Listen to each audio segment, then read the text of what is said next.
Welcome to this deep dive. Good to be here. So today we're tackling a really charged issue. It's about the Trump administration's decision to grant refugee status to white South Africans, Afrikaners or Boers. That's right. And our main source material here is it's an excerpt from a Ben Shapiro YouTube transcript. Okay. And it really digs into the controversy around that policy, the historical context in South Africa, political reactions. All sides of it. Exactly. And it includes an interview with Dr. Ernst Roots. From AfriForum and the Pioneer Initiative. Correct. So our mission really is to unpack all this, understand the history, the different viewpoints on refugee status, assimilation, all of it. Yeah. Get beyond the headlines. Definitely. Okay, so let's start right there with the controversy itself. The video calls it a wild controversy. It does. And the core issue, it was highlighted by the New York Times too, was this sense that these white South Africans were getting refugee status. Right. While other applications, maybe from elsewhere, seemed stalled. That arrival of a charter jet really crystallized it for some people. Yeah, it created this perception, didn't it, of preferential treatment. Exactly. And the criticism, especially from, the transcript mentions the left and the media, really zeroed in on that. Asking why this group? Why now? Especially compared to, say, Afghan refugees. Right. And this was happening while President Trump was making some pretty direct statements about it. He said it was because farmers were being killed in South Africa. That was his stated reason. He did. And he also talked about potentially bringing it up at the G20, saying the situation needed to be taken care of. And he used that word genocide. Yes. He described it as a genocide that he felt the media wasn't reporting on, which is, a very strong term. Extremely strong. And we'll get to how Dr. Roots addresses that term later. But first, to really understand any of this, we probably need that historical context. The Afrikaners, the Boers, where did this community come from? Okay, yeah. Their history in South Africa goes way, way back. We're talking 1652. Wow. The Dutch East India Company set up a settlement at the Cape of Good Hope. So this isn't a recent thing. It's like 3.5 centuries of continuous presence. Mostly Dutch. Primarily Dutch to start, yes. Yeah. But later joined by German and French settlers, too. Huguenots, for example. And then, as often happens in colonial history, the British showed up. Cue the conflict, right? Yeah. Yeah, the British Empire expands in the 19th century, leading to clashes with the Boers who wanted to maintain their independence. They moved inland, the Great Trek. Leading to the Boer Wars. Exactly. 2 major wars. The second one especially was kicked off partly by the discovery of gold in the Transvaal Boer territory. And the British eventually won control. They did, yeah. But that whole period, the conflict, the sense of a separate Afrikaner identity being forged, yeah, it's fundamental. Okay, fast forward quite a bit then to the mid-20th century. We get to apartheid. Right. 1948, the National Party wins power and formally institutes apartheid, a system of, legal racial segregation, discrimination. Giving privileges to whites? Explicitly. Yes. Categorizing people by race, controlling movement, jobs, land ownership. It was systemic. And of course, that sparked massive resistance. Nelson Mandela becomes central here. Hugely central. The Sharpeville Massacre in 1960, where police killed unarmed protesters, that was a real catalyst.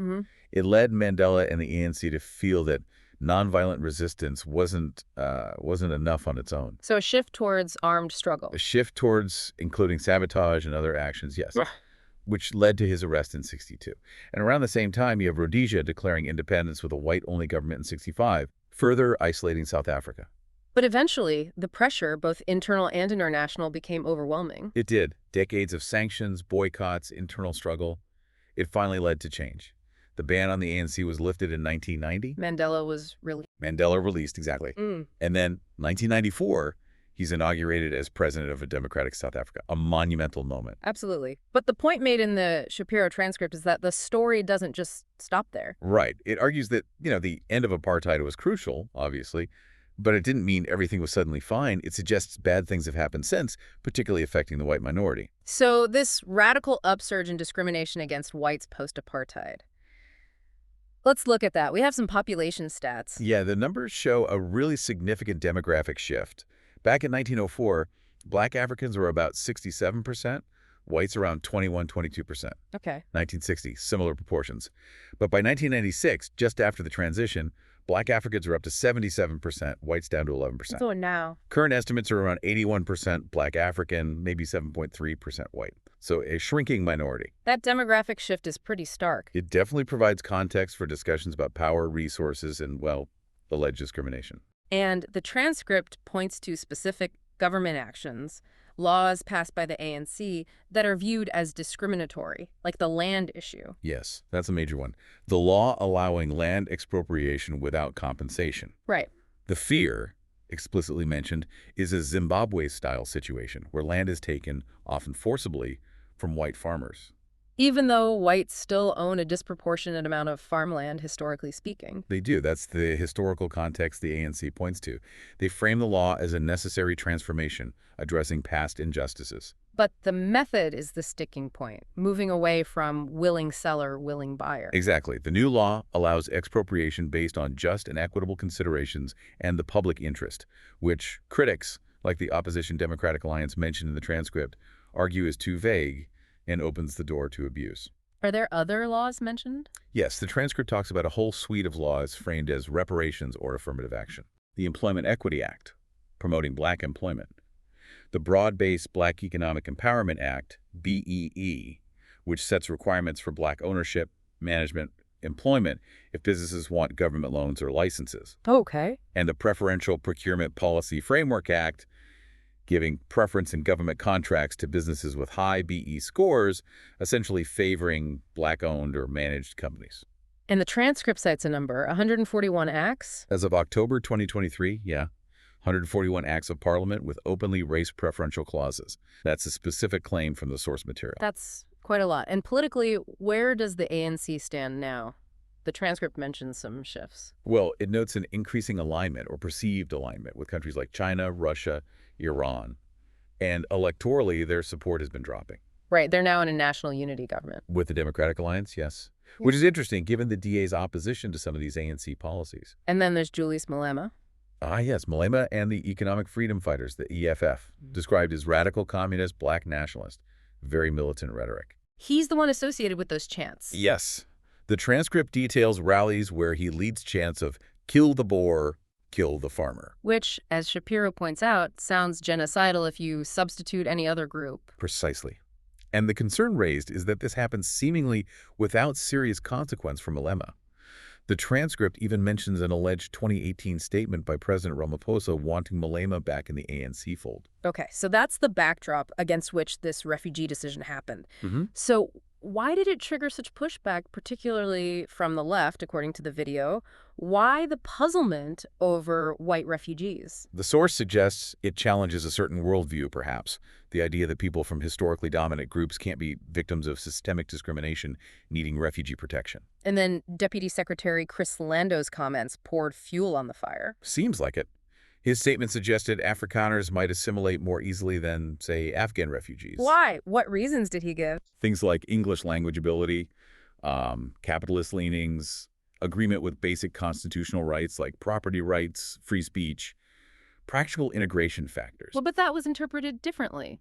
The New Republic headline cited was, Trump official says, quiet part out loud. Right. The implication being that the real reason was ethnicity, not these practical factors. But the transcript argues it wasn't just ethnicity, but shared language, values, political outlook. That's the counter-argument presented, that common ground in language and belief in things like property rights and free speech do make integration smoother, contrasting that with potential challenges for refugees from vastly different cultural and ideological backgrounds. It mentions Keir Starmer in the UK, too. Yeah, just as a comparison point, his tweet about the importance of English language ability for immigration in the UK, showing it's not a uniquely right-wing concern. But the transcript suggests the left's reaction might stem from something deeper, this idea of reparative guilt. It posits that view, yes.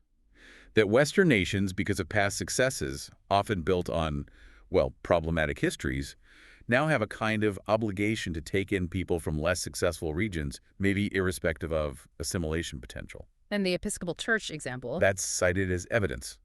Withdrawing from resettling refugees, specifically because they were white South Africans, citing racial justice commitments and ties to the Anglican Church in Southern Africa, finding it problematic to help white people fleeing alleged racial discrimination. Although Yamiche Alcindor's reporting is mentioned, saying violence affects all races there. Right, presenting the counter that it's not only white South Africans facing hardship or violence. This whole assimilation angle really makes you think about U.S. immigration history itself. Definitely. And the transcript brings up the 1965 Immigration and Nationality Act. Big turning point. Sponsored by Teddy Kennedy. What did it change? It got rid of the old national origins quota system. That system was based partly on who was thought to assimilate best, heavily favoring Europeans. And the 65 Act shifted to Prioritizing family reunification, which led to a massive shift in where immigrants came from. Far fewer Europeans, many more from Latin America, the Caribbean, Asia. And concerns about assimilation aren't new, are they? Not at all. The transcript mentions the 19th century fears about German and Irish immigrants, the Know-Nothing Party, all that. Prejudice and assimilation worries have a long history here. Teddy Kennedy apparently argued the quota system was unfair. He did. Called it inconsistent with American values, though the source claims he downplayed how much the 65 Act would actually change the ethnic mix, saying it wouldn't flood cities or alter things drastically, which, historically, Didn't turn out that way. no. The transcript also draws a contrast between pre-WWII immigration, when there was less of a welfare safety net, maybe creating more pressure to assimilate quickly for survival, and post-WWII with a larger welfare state, potentially changing motivations or the perceived urgency of assimilation for some. It's a complex argument about incentives. Okay, let's turn to the interview with Dr. Ernst Roots from AfriForum and the Pioneer Initiative. What was his take, especially on the word genocide? He was careful with that word. He acknowledged it's a specific technical legal term, Right. but he described the situation as a systemic crisis with inherent discrimination against minority communities, specifically the white Afrikaner minority. Did he reiterate the points about discriminatory laws? Yes, you mentioned the figure of over 140 race laws discriminating against whites, the government's attempts to change the Constitution's property clause for expropriation without compensation. And the violence. Absolutely. He highlighted the serious issue of brutal farm attacks and murders, and importantly, the problem of senior politicians like Malema chanting "kill the Boer," and being, in his view, protected by the government and legal system. What did he say about the relationship between Malema's EFF and the ruling ANC? He pointed out Malema was a former ANC youth leader, left due to conflict, but that ideologically their policies aren't that far apart. And he mentioned ANC leaders sometimes suggesting Malema could rejoin the party. So political rivals, maybe, but perhaps not polar opposites on some core issues. Interesting. And his view on the U.S. refugee plan itself. He saw it as potentially good for individuals, people wanting to leave because of trauma or direct discrimination. A lifeline, perhaps, But not the solution. He worried it could be catastrophic if it distracted from the need for fundamental change within South Africa. It treats the symptom, not the cause, from his perspective. so what solution does his group, the Pioneer Initiative, propose? Systemic reform through decentralization. More political power devolved down to local levels, allowing communities more self-governance. Like a federal system. Exactly. He drew parallels to the U.S. federal system, Switzerland's cantons, even minority accommodations in places like Finland or Estonia. Ways for different groups to have more control over their local affairs and protect their rights. So not choosing between apartheid and the current ANC system. Right. He called that a false dichotomy. Right. He's advocating for a completely new system based on self-governance for all communities, not just whites. And how can people support that initiative, according to him? Sign up on their website, contribute, raise awareness, share accurate information, combating misinformation, and apply pressure for that kind of systemic reform.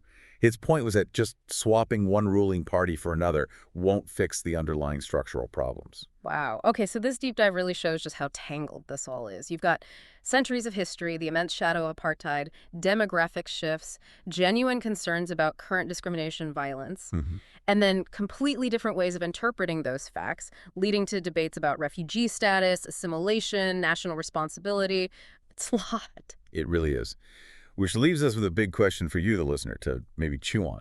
When a country tries to right historical wrongs, how do we navigate the potential for new problems, new injustices, unintended consequences, especially with things like immigration, refugee policy? And what are the ethics involved when deciding who gets prioritized as a refugee? How does this idea of assimilation fit or not fit with our values and national identity today? Yeah, lots to think about there.